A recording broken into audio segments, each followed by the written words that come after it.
السلام علیکم۔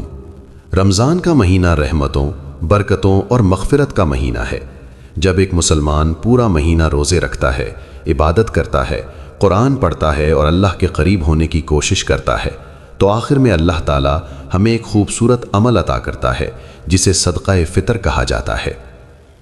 صدقہ فطر دراصل ایک ایسی عبادت ہے جو روزوں کی کمی کو پورا کرتی ہے اور غریبوں کے چہروں پر خوشی لاتی ہے۔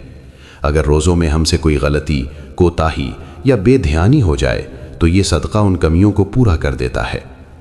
نبی کریم صلی اللہ علیہ وسلم نے فرمایا کہ صدقہ فطر اس لیے فرض کیا گیا ہے تاکہ روزہ دار کی لغزشیں معاف ہوں اور غریبوں کو کھانے کا انتظام ہو جائے۔ سوچیں، جب عید کی صبح لوگ نئے کپڑے پہن کر خوشیاں منا رہے ہوں، اگر کوئی غریب گھر ایسا ہو جہاں چولہا نہ جلے، بچوں کے پاس کھانے کو کچھ نہ ہو تو ان کے دل پر کیا گزرے گی؟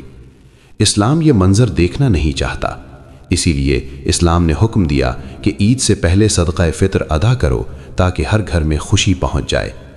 صدقہ فطر دینے کا اصل اور بہترین وقت عید کی نماز سے پہلے ہے، لیکن بہتر یہ ہے کہ اسے عید سے 1 یا 2 دن پہلے دے دیا جائے تاکہ غریب لوگ بھی عید کی تیاری کر سکیں۔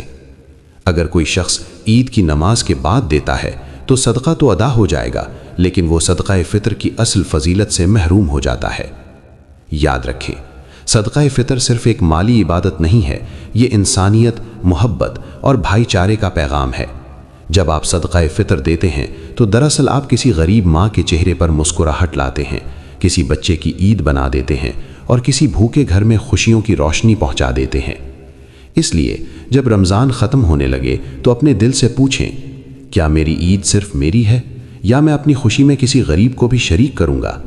جو شخص اپنی خوشیوں میں دوسروں کو شامل کرتا ہے، اللہ اس کی خوشیوں کو اور بڑھا دیتا ہے۔ اللہ تعالی ہمیں مل بانٹ کر عید کی خوشیاں منانے کی توفیق عطا فرمائے۔ آمین۔